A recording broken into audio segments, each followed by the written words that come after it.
Hello, I'm Bill McDonald of Charlotte County Libraries and History, and welcome to Ode to Local Writers. And our guest is Nathan Robert Brown. Nathan, welcome to our show today. Hello, thank you for having me. And you've written some interesting books on some very popular and influential television shows, the mythology of Supernatural and also the mythology of Grimm. Can you tell us a little bit about your background and how you got started in writing? Oh gosh. Well, as far as getting started in writing, that was something that I just sort of always did. It started very early on. I was a big reader as a child, and there was some time around the age of 9 or 10 that I realized that I wanted to make stories and write. And then I had a great 5th grade teacher who saw talent in me and really kind of, I was an ADHD kid who was all over the place, and I had a 5th grade teacher who saw, that that was kind of a place where my brain kind of hyper-focused. And so she really used that and encouraged that in me. It kind of just became, at that time, I saw it as a hobby. It wasn't something I considered as being something I would grow up to do as a career. I think it happens with a lot of kids. It's like loving music and thinking you're going to be a rock star. And the truth is, very few writers make it into books, and very few among them become successful. So it wasn't until I got to adult age and realized I had no idea what I was going to do. So I did what everyone does. I joined the Marine Corps. It's not what everyone does really, but that's what I did. And even then, in those years, I was still writing the entire time I was in the Marine Corps. When I had time off, I would write in my room. And after I got out, again, kind of had no idea what I was going to do. Ended up in a little town in North Texas called Wichita Falls. And there was a university there. And started going to school there, and ended up being mentored by a student of Joseph Campbell's, Dr. Evans Lansing Smith, who I geeked out on when I met him and stalked around campus for a number of years. We ended up eventually writing a book together. We wrote the Complete Idiot's Guide to World Mythology together years later, but that was after several years of me stalking and scaring him to death, because he had this student who would constantly ambush him in the hallway to ask questions about mythology, because it was something that I had been obsessed with alongside writing. And so at that point I went to school, and I had a few years there where I was able to live in this little tiny kind of shack that was on my family's property. There was no bathroom in it. It was literally like an office with a bed, a television, a VCR. Kids, you can Google what that is. And it had a window unit AC. And so I would go to class in the morning, I would come home early afternoon, and I would write for like 4 to 6 hours straight. And I did that for about a year. And it was around that time that I thought, okay, I've got this period of time where I have very little bills. I have the GI Bill paying for college. I don't need to work. This is my chance. If I'm going to make a go of writing, this is my time to try that. And so for about 2 years, I wrote and wrote and wrote and wrote every single day. I sent out writing samples and queries to about 275 different publishers and literary agencies. I got one reply that wasn't a no. Oh, well. And I've been making a career of that one ever since. She actually, and that's with Bookends Literary Agency out of New Jersey, and they took me on initially for a warrior philosophy coffee table book that never saw the light of day. It was never published, thank goodness, because apparently people don't want to buy philosophy books from a 24-year-old. And so she kept me on, and eventually the Idiot's Guide series, it turned out I was highly qualified to write for them. And they picked me up for a book that I'm almost afraid to mention the title of. And that was my first published writing contract, in which I made a bevy of extreme mistakes. Well, it's your first one, and that's the way really to do. And then you mentioned, I think it's every aspiring writer's dream, besides being published, but to have that time and that solitude to just be in a cabin or one room and just have no distractions and write. I mean, that's an amazing circumstance that you probably found yourself in. You also mentioned Joseph Campbell, who happens to be one of my all-time favorite individuals. So his work evidently influenced yours a lot. Yeah, actually, so I had a bit of a disgruntled youth. Got into quite a bit of trouble between the ages of 13 and 15. Went off the rails a little bit. Ended up in a lovely institution called the New Mexico Military Institute. It's a military school in Roswell, New Mexico. Shout out to my people. And while I was there, they had a class in mythology. I had gone to nothing but public school up to this time. Mythology was not a class that was offered in high school. So I took it. And that was when I was first introduced to Joseph Campbell's concepts, and also not only his concepts, but how his concepts influenced pop culture. You know, Star Wars. Right, Star Wars, George Lucas. And I mean, and if you even look forward, to Harry Potter, everything is Arthurian in a sense. You know, that the whole concept of the monomyth really, it plays out in pop culture. Every generation has their Star Wars, and a lot of times it follows the hero's journey. And so, that became my focus of study was mythology up until I got my master's degree. But when I first started writing, I was not allowed to write about mythology. At first, I just wanted. I didn't know. I knew that writing was the one thing. When I got out of the military, I learned I was in the infantry as an anti-tank assaultman.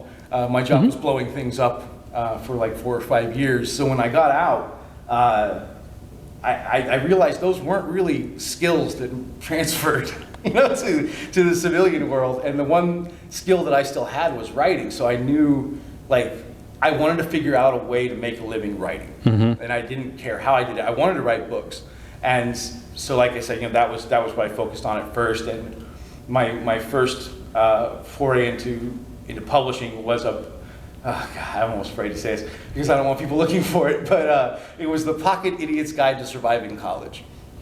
That's a great title, I think. Right, I was a college student at the time, and so they figured I was very well qualified for it, and I apparently did as well, to the point where I did something that I would warn other young writers not to do, which was I thought I knew what I was doing. I did not realize that I sucked, and I did. And it's something you have to learn to accept early on, is that you don't know what you're doing, and there are other people out there that do. And you've really got to be willing to take that criticism to heart, not take it personally. So, when an editor gave me a suggestion or a reviewer didn't like something, I tended to ignore their suggestions. And that book went out and it bombed hard. It almost ended my writing career. It was so bad. It was terrible. I made tons of contextual mistakes that made the book look like it had a certain opinion when it wasn't my intention to make it seem like it did. Oh, wow. Okay. I wasn't very good at researching. I've fixed that. But that book was an absolute failure. And then after that, I wrote just anything they would pay me for. And that ended up being a lot of Idiot's Guides. I wrote The Idiot's Guide to Zombies, The Idiot's Guide to Werewolves, The Idiot's Guide to the Paranormal, The Idiot's Guide to World Mythology. I wrote a book on Krav Maga. Wrote an entire book on Krav Maga, learned how to fight, learned how to do Krav Maga to write a book. And that's the Israeli self-defense system. It was an Israeli self-defense system, right? And more or less how you would use Krav Maga as a fitness kind of medium. And so I did a lot of that. And it wasn't until I said that Dr. Smith agreed to write with me that they gave me a chance to write a mythology book. And for an Idiot's Guide, that book did fairly well. And because of that, it got the publisher to look at me a little more closely and say, this guy, he seems to do a lot better when you give him a mythology thing. So let's start looking for that. And that was when they approached me, for the mythology of Supernatural. Now, Supernatural is a show that's been on for many years, and it's just has a whole legion of fans. What are some common myths that you found in the show. If you can just share some of those with us. Well, the common, that's the problem. Or uncommon, maybe. Uncommon. And it's something I joke about. I do a lot of Comic-Con panels, especially like Tampa, Atlanta, and that's the funny thing is they are very good. I don't know who their mythology person is that researches for them, but whoever it is amazing. Because I can find a reason they make decisions on the show in the myths themselves. But what I have to do is dig. And it's never like the canonical version. Like, for example, they have a whole time where Eve appears as the mother of monsters. And that happened, I want to say that was season 6 that occurred. The Eve was broken out of purgatory or hell, and she comes back, and she's broken out by dragons, which was weird, and and she's called the mother of monsters. And I'm thinking, did I miss a day in Bible school? Like, what? It's like, and I'm like, but it was so unlike them because at that point I'd written up to season 5 in that book, and it was so unlike them to go off script with mythology that I'm like, they have to be getting this from somewhere. And I'm like, it has to be heretical texts. It has to be non-canonical. So I started looking into like Book of Enoch, the Gnostic Gospels, and stuff like that. And the Gnostic Gospels was where I found it. There's a very interesting retelling of the Adam and Eve origin story in the Gnostic scriptures. I want to say the Nag Hammadi, which is named after a cliff where they found these buried like jars that had these books that the Gnostics buried when they were outlawed. And I want to say early, I'm not even going to try to date. But anyway, you can look that up. But they found these, and it tells of how Eve was created by this luminous feminine being named Sophia, and she puts her light into a tree in a garden when this kind of horrible god that gets sneezed out during existence decides he's God and tries to make Adam, and he fails. And Adam is kind of like this walking automaton, like there's no life to it. It's just kind of, and he's angry about it. And so she comes down in the form of Eve and breathes life into Adam. Very different concept. Yeah. And the snake is a good guy in this. Like when the demiurge comes down and sees these two humans having been created, like he's very angry about it. So he wipes their memories and makes them believe he created them, and that the woman was created from the Adam's rib. Like that whole thing's a lie. And so the tree where Sophia put her light is where that knowledge is stored. And so the snake is the hero of the story, coming back and telling them who they are, and if they eat, remember who they are. And so when they eat the tree, they remember who they are, and they see these 7 angels that they've seen at that time, these luminous beings for what they are, these horrible, ugly, what they're called the Lords of Chaos in this story. And then the story gets very ugly after that. But Sophia Pistis, who's separated from Eve, but also part of Eve, goes back to heaven and just lays waste to it. Like kicks a bunch of angels out of it, takes her own part of it for herself, and unleashes the phoenix and these serpents upon the earth, which are dragons basically. And then so it's Supernatural. It's funny because the only thing that could kill Eve were ashes from a phoenix. And it's an interesting thing because in the myth, the phoenix will exist on Earth until Armageddon, until the final judgment. But see, in Supernatural, by that point, Armageddon had already happened. Because it happened in season 5. Oh, in season 5. So they stopped it. Yeah. So that means that there aren't any more phoenixes left, which is why, like in Supernatural, they have to travel back in time to find one. Right. Because none of them could possibly exist at the time they live in. And so like those little details, I love that about Supernatural, that like it all adds up. Even these little minor details that you could just miss, they all are thought of for a reason. There was only one particular creature in all of Supernatural that I've ever seen them make a mistake on, and it's the kitsune, which is a Japanese fox spirit. If you've ever seen Naruto, I'm sure you're familiar with it. Oh, right, okay. It's but they had this whole thing about it having deep pituitary glands or something. It was and it had an issue with mercury. It just didn't really fit the mythos of kitsune.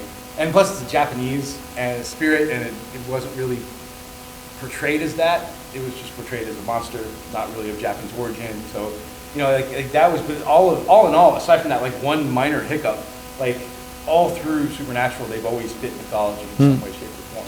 And do you think these are the writers that are doing this, or is there a creative consultant that they're relying on? Or I mean, they could have a writer who's a myth geek like me. I don't know, and that's 100% possible. But they're the way that they're good at it, they're so good at it that to me, I would not be surprised if they have one or two guys and that's just their job, is to figure out the myth of this stuff. Like, we're going to do an episode on this, figure out the lore. They're the Bobby Singers of the situation, and they've got to go and figure out what the lore is of this monster. And so, whoever it is that does it on the show, they do an amazing job. And I deal with that a lot on this because, it's funny when I do books like with Supernatural, I have a master's degree in English with a focus in world mythology and specifically demons. My thesis was on Lilith, who was also a big bad for a couple of seasons on Supernatural, and so I'm fairly good with my demonology. Like I know my mythological bad guys pretty well, and I had to do some pretty deep dives to figure it out for that book quite a bit, and. To the point where we almost did a volume 2, but the publisher wasn't sure on that, so we ended up not doing it. But we got this close. But they finally decided it wasn't going to happen. And then you've got another one, the Mythology of Grimm, which is the show is based on what Grimm's fairy tales, I assume, right? Yeah. Well, the concept of the show, which I really liked, was that you have this police officer in Oregon who is a descendant of the Brothers Grimm. And the Brothers Grimm were actually members of this familial group who's been in charge of hunting down fairy tale creatures and killing them, for the most part, because they're a danger to humans.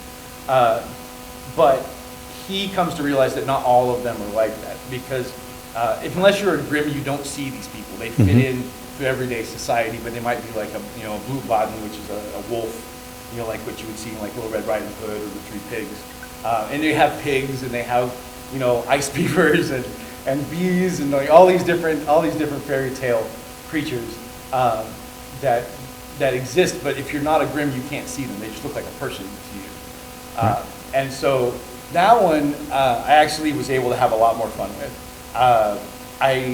I did a bit of humor in the mythology of Supernatural, and it was the first time I had kind of had the reins taken off of me a little bit and been given a little more free rein to just kind of, stream of consciousness right and be funny when I wanted to be funny. Sure. And that apparently was something that people, that tested well with people with that book. So when it came to the Grimm book, they were like, okay, reins are off. Do whatever you want. I was like, unrestrained. Yeah. And then they immediately regretted it because I absolutely went off the rails with that book. It was supposed to be 65,000 words long. I think it ended up being around 90. When the final manuscript for that book was somewhere in the 150,000 word range by the time I was done writing it. Wow. And I sent it to my editor, and she says, hey, Nathan, like, they're not going to publish this. It's way too long. Yeah. So I had to then go in and do what every writer hates to do, and just, go in like a surgeon and just start. Kill your darlings, they sometimes they say, right? There were some myths or some fairy tales that I had to, that weren't really pertinent, that I had to cut out, that I had put in just because they did apply, but not in a big way that really affected the plot of the show. And there were some plot points on the show that I explored that weren't really they weren't really based in the fairy tale folklore. So like I had to kind of cut those out, which people to this day complain about because there were some things, like there was a key on the show that was like this big plot point that had a map on it, and I kind of explored that in the book and wasn't allowed. I had to cut that out, and so for a little while I had a blog where I would post stuff that didn't make it into the books. That blog has fallen into complete disrepair. I think you can probably still find it. Like WordPress hasn't taken it down yet, so I'm sure it's up there somewhere. But some of the stuff that didn't end up in these books are still online somewhere. Nathan, did you want to read an excerpt from your mythology of Supernatural, or? So this is actually from the introduction to the mythology of Supernatural, and somehow it's something that gets quoted quite a bit online. So this is what I'll go for it. It is my summarization of Supernatural as if it were a myth. Two young brothers, polar opposites in personality, lose their mother at the hands of a demon. They are raised as warriors by their father, and once of age, seek to take revenge on the demon that killed their mother. When their father dies, sacrificing his life and soul in order to save his oldest son, the brothers are guided by a wise, bearded mentor, a longtime friend and rival of their father. The path to vengeance, of course, never leads one straight to its destination. Before facing their nemesis, the demon, the brothers face numerous setbacks and endure many difficult trials. Against terrible odds, they manage to clear every hurdle put in front of them until finally they have their chance. Using an enchanted weapon given them by their father, they succeed in destroying the demon and avenging their mother's death. Vengeance, however, rarely, if ever, has a happy ending in such stories. There is an old proverb that warns, when plotting vengeance, you should dig two graves, one for your enemy and the other for yourself. Often there is a price to pay for vengeance, the cost of which can be dire. The Winchesters may have killed the demon, but a gate to hell is opened in the process, and an army of new demons is unleashed upon the earth. The land is flooded by evil spirits, and now the brothers must act in order to make amends for the horror they have set free. Yet there are some things that can't be redeemed. As the brothers try to stop the demons, they unwittingly begin the end of times, and what began as vengeance becomes something far greater. The brothers must now face a demon far more powerful than the one that killed their mother. They must fight for more than vengeance, more than love, or a sense of obligation. Long story short, they gotta save the world. By the way, kids, no matter what the internet tells you, I did not say, when plotting revenge, dig two graves, right. One for your enemy, one for yourself. I get quoted on the internet as that all the time. I paraphrase that from another book. Well, they save the world and they look cool doing it. Right? They do. They absolutely do. Yeah. And I get that a lot. When I got the contract to write that book, I was teaching college at the time, and I had just started researching the show, and I thought that Jensen Ackles, who plays Dean Winchester, looked very familiar to me. And I went and broke out my yearbook from junior high. Oh my gosh. It turned out we went to junior high together. And I, at that time, was leaving academia. I had planned to become a PhD, and that just didn't work out for me. Mm-hmm. So I explained to my students that I had gotten this contract and I was leaving. Somehow they misunderstood what I was saying and thought I was going to write for the show Supernatural, and that I was going to write with my best friend from junior high, Jensen Ackles, who's not my friend at all. And so the next year I go to Comic-Con, or actually I think it was A-Con in Dallas. They had me come, and I was unaware this had spread across the internet, and I had the biggest crowd I'd ever seen in my life. They had a line around the building for people to come into my panel. The room was full. They had to turn people away. Oh, wow. And I'm thrilled. I'm absolutely astounded by how many people have showed up. And then we start the Q&A session. And there's a line of people waiting to ask me questions, and this girl comes up to the mic and she says, "So, what's Jensen Ackles doing these days?" I haven't seen this person since I was 15 years old. Yeah. I am now in my late 30s, and I'm like, I don't know. I haven't seen him since junior high. And they go to the next person, and she says, "So, when was the last time you saw Jensen Ackles?" And so I'm like, who in the Q&A line? I'm like, so how many of you have questions about Jensen Ackles? And they all raise their hands. Every single one of them put their hands up. And so I'm like, well, I don't know. I haven't seen this person since I was a child. I was in the 9th grade. I think I probably saw him in passing. We didn't hang out. I was a metalhead, like socially awkward, really, really messed up, ADHD-stricken kid, and he was an athlete. We were not hanging out in the same circles. Like, we knew each other, we knew of each other. We probably had some classes together, but we didn't know each other. And so, I got a bunch of in the room, and everything cleared out from that point. And so that was my first realization that I had to do something about that. So now whenever I give panels, I always kind of have a disclaimer. Yeah. I say, I don't know Jensen Ackles. I am not, no matter what the internet tells Right. me. The internet has some interesting ways of just running with information. And so, yeah, it was really funny. And so you've got these 2 books. Are you working on anything currently now, or? So right now, you know, I have a day job. I work as a copywriter, a marketing copywriter for an IT company, and so that is a lot of my writing energy right now. Goes into that. As I've mentioned multiple times, I have pretty serious ADHD. I've been unmedicated for that for the last couple of years. We're trying to get me onto a new medication. So it makes it very difficult for me to kind of do double duty like I used to. Absolutely, yeah. You know, because it used to be that's what I would do. I would, you know, I had a period there where I nearly killed myself. We're overworking. You know, I would work for 8 hours. I would go to the gym, work out for a couple of hours, go to a writing spot and write until it was time to go home. And then I would go home about 8 or 9 o'clock, eat probably fast food on my way home, and crash. And I did that while writing this book, as a matter of fact. Wow, yeah, there's only so long you can keep that going, but. Yeah, and so after that book, you know, I had kind of worked myself into a very bad health at that time. So I really needed to do something about that. And so I've been doing that for the last 4 years. You know, at 40, I kind of had my wake-up call. You know, I needed. Sure. You can't work yourself to death forever, kids. Trust me, it doesn't work. And so I kind of took a break from working on books. I think, like I've reached a point in my career where I don't have to write whatever I'm asked. And so these days, I'm waiting until I know for sure what it is I want to write. Sure, and be more selective about it. Yeah, I think I've got maybe 1 or 2 books left in me, and I want those to be what I want. Not necessarily about a TV show or anything like that. I have one concept that's called the mythology problem that that may or may not be something that people are going to like, but it's my concept on what I love and what I hate about mythology, how it improved our world and also caused a lot of problems that we have in it, and how its misinterpretation often causes a lot of issues with people.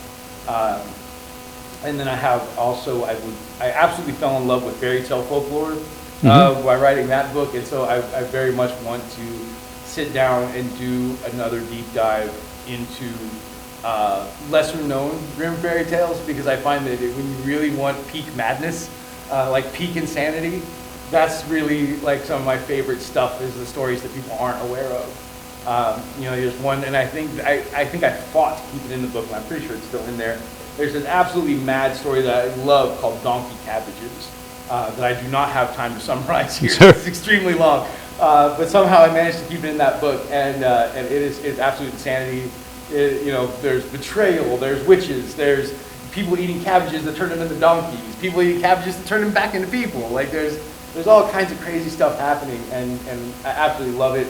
And I love going back to the original versions of stuff like Sleeping Beauty, where you have a whole second act where Sleeping Beauty has kids, and she has an ogre for a stepmother who tries to eat her children. And they have a scene where like a 3-year-old boy is fencing with a monkey, like swordplay with a monkey. Wow. And then they just keep going, like they didn't just say that. Like that's one of the things I love about it. Like there's a scene where they send this cook to kidnap her youngest child, which is her son, so that the ogre queen can eat him. And the cook goes, he doesn't do it. He doesn't do it. He ends up slaughtering calves in their place, and that seems to work. But when he goes to find the boy in the palace garden, he finds the boy fencing with a monkey. And then they just keep telling the story. There's no more mention of why this kid is fencing with a monkey. Why is there a monkey with a sword?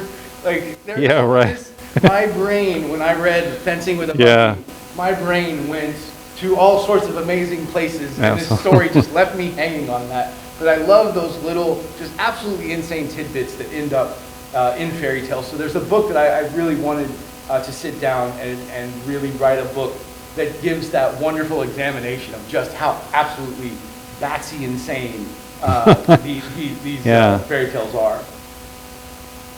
But those are probably future projects, you know, when I get to a point where I have time, you know, to sit down and write, which may end up being when I retire. I don't know, time will tell. Absolutely. Well, listen, Nathan, it's been fascinating talking to you. Thank you. And good luck with all your books. Once again, The Mythology of Supernatural and The Mythology of Grimm, both very influential and exciting shows, and great to have some insight on what some of the myths of those shows mean. Thank you. I appreciate you having me. And before we go, where can we purchase these, or where can we get copies of Mythology of Supernatural and Mythology of Grimm? You can get these books at any bookstore. You can buy them online, you know, Amazon, Books A Million, any bookstore. They're usually there. They're not out of print yet, so get them while they last. If you want to find me online, I am on Instagram at NatRBrown37, NatRBrown37. And I believe I have a website still that is natrbrown.com. Okay, well, Nathan, thank you for being our guest, and thank you for watching Ode to Local Writers.